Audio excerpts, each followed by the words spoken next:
वाह। लिए फिरूं मैं हुई दीवानी, ओ जाने वाले कहीं तो आ जा, ये तेरी गंगा है पानी पानी। तो एक दुखियारी हो,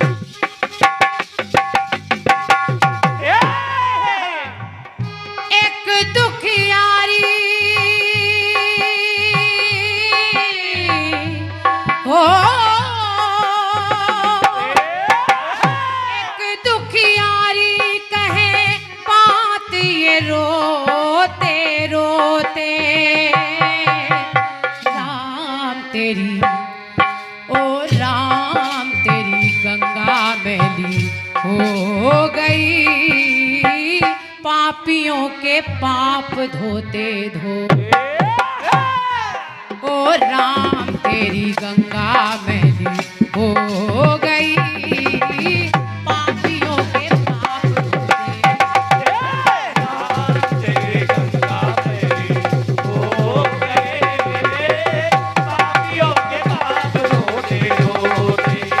ओ राम तेरी गंगा मैली हो गई, पापियों के पाप धोते धोते।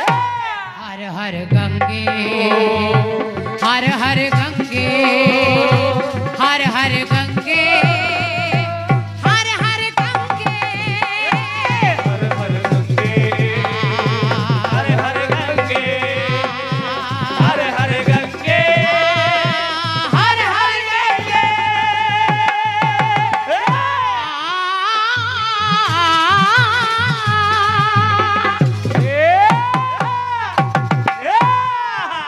वाह, बहुत बढ़िया गीत आया। बहुत बढ़िया। अब चूंकि प्रयागराज से आए हैं आप, हाँ और क्या, तो आपसे ज्यादा गंगा जी के बारे में किसको मालूम होगा। प्रयागराज से आए हैं, स्कॉर्पियो गाड़ी लाए हैं। आपसे ज्यादा कौन बता सकता है गंगा के बारे में। हाँ। माँ गंगा विराजमान है आपके वहाँ, और हालांकि जहाँ से हम आए हैं कानपुर नगरी, वहाँ भी गंगा ही बह रही है। हाँ, फर्क इतना हम भी कि कहीं पाकिस्तान से नहीं आए। और क्या, फर्क इतना कि हम लोग फॉर्च्यूनर से आए हैं। अच्छा, इससे क्या लेना देना भाई। गाड़ियों में अंतर बता रहे हैं। गीत बड़ा अच्छा आया, और हमारे रंजीत भैया ने अपने गीत में पूरी तरह से गंगा माता का समावेश रखा है कि माँ गंगा कैसी है, और लाइनें आपकी बोल रही हैं क्या कि हर हर करती गंगे आई हरिद्वार होते होते, और राम तेरी गंगा पावन हो गई, साधुओं के पांव धोते धोते। हालांकि मेरा कोई कटाक्ष नहीं है ना, आपने अपनी सोच से सोचा होगा कुछ, और क्या सोच। हमारे सागर दादा ने।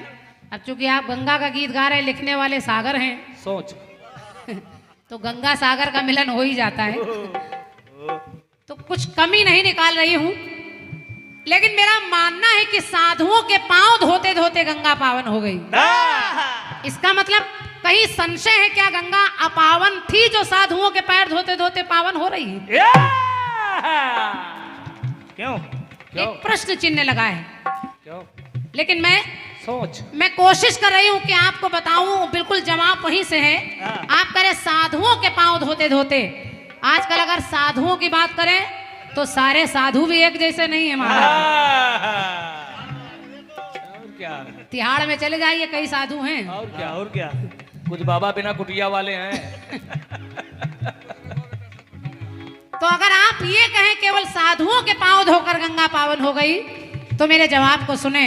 और मैं यहां से वहां तक निवेदन कर रही हूं, कहीं कोई प्रश्न चिन्ह नहीं है आपके सवाल पर, लेकिन एक केवल मेरी अपनी मंशा है, मेरी अपनी सोच है कि आप देखिए कि आखिर गंगा, राम तेरी गंगा पावन कैसे हो गई। ये गंगा है कैसी के कल कल करती हो,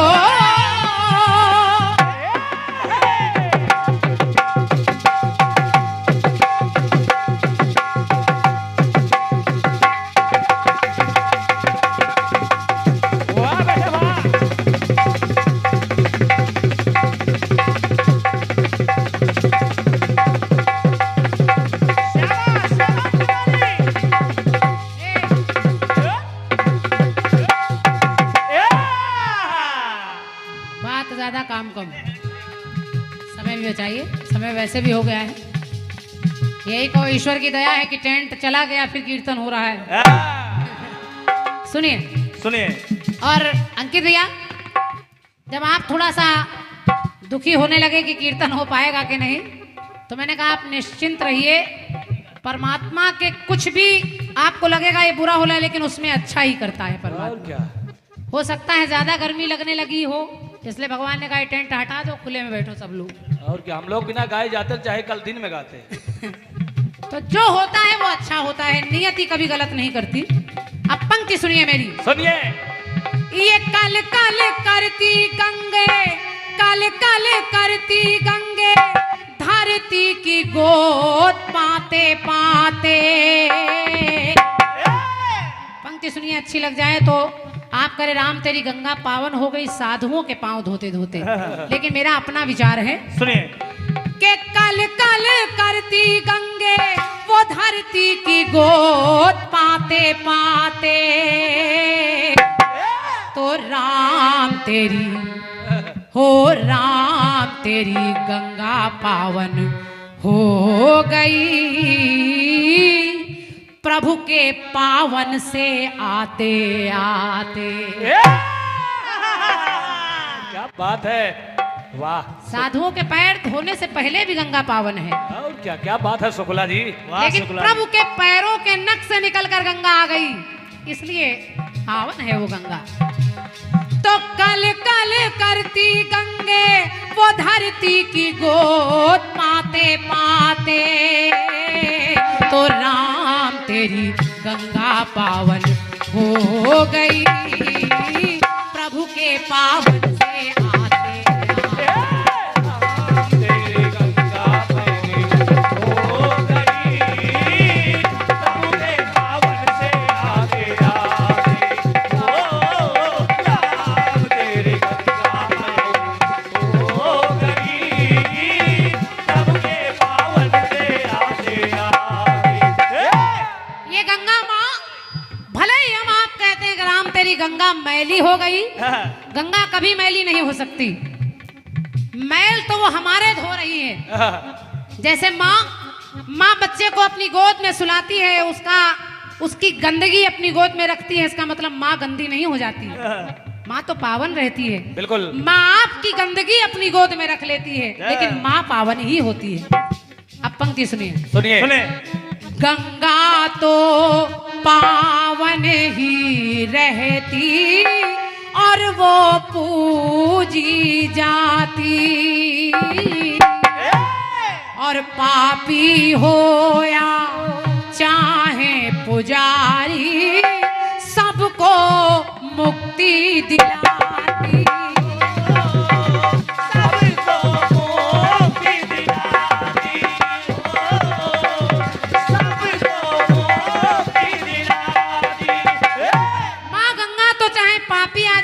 साधु आ जाए, पुजारी आ जाए, कैसा भी पातकी आ जाए, उसको मुक्ति दिला देती है। तो ऐसा कहते खुद है विधाता, कि ऐसा कहते खुद है विधाता, पूरा फल वो भी पा जाता। हर हर गंगे मुख से कह के जो भी गंगा में नहाता।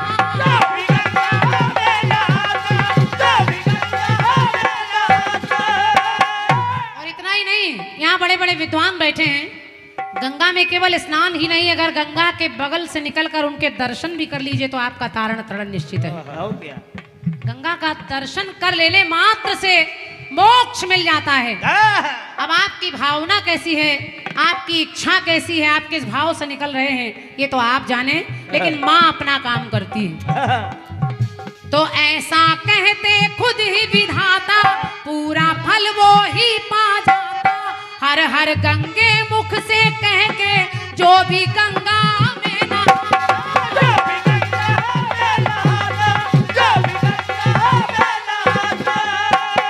तो मुक्ति दिलाती हो,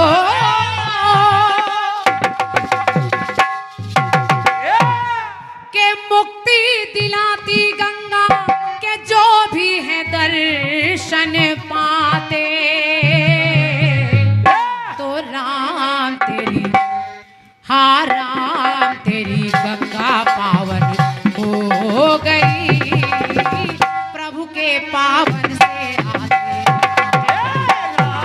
तेरी गंगा हो गई, प्रभु के पावन से आते आते।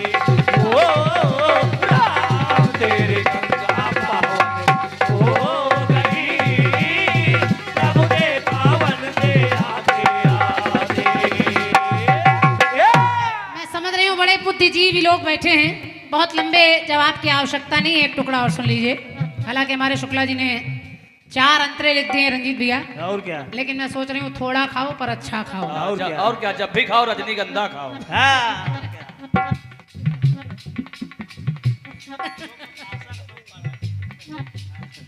बड़े बड़े ऋषि मुनि ज्ञानी सब बताते हैं कि कहते हैं गर मृत्यु मिले तो मुख में तुलसी दल हो।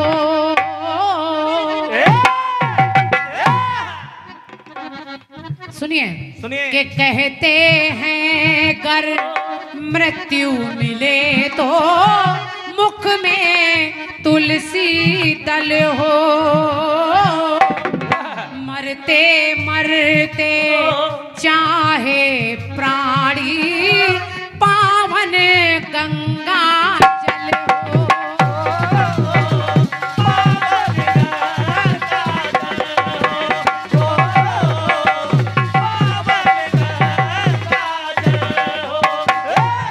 हमारे सनातन धर्म में मृत्यु के समय यदि आपके मुख में या कंठ में तुलसी दल हो, तुलसी की माला इसीलिए लोग पहनते हैं, और क्या? तुलसी दल हो और मुख में मरते समय गंगा जल हो, ये तो इसका मतलब आप ईश्वर के धाम पहुंच रहे हैं। तो विष्णु पति ये कहाई, गंगा मैया देखिए नभमंडल से निकली, नभमंडल से तारा मंडल में भ्रमण करती रही, चंद्रमंडल तक पहुंची, आकाश मंडल से ब्रह्मा जी के कमंडल में आ गई। भोलेनाथ के जटा मंडल से कमंडल में, इस तरह से गंगा देखिए भूमंडल तक चली आई और आज भी वही तारण तरण कर रही है, कितने नामों से बुलाई जाती है। तो विष्णु पति ये कहाई, भागी रथी नाम पाई, तारण तरण उसका होता ऐसी धरती पे ये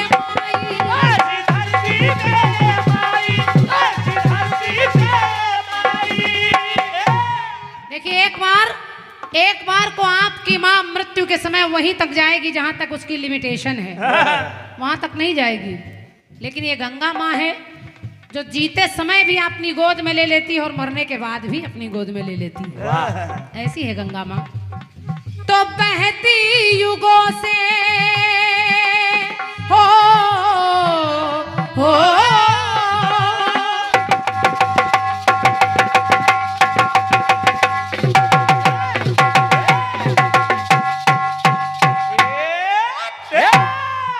बहती युगों से देख के ऋषि मुनि सुर मुस्कुराते, तो राम तेरी हो विधाता, तेरी गंगा पावन हो गई, हरि के पावन से आते।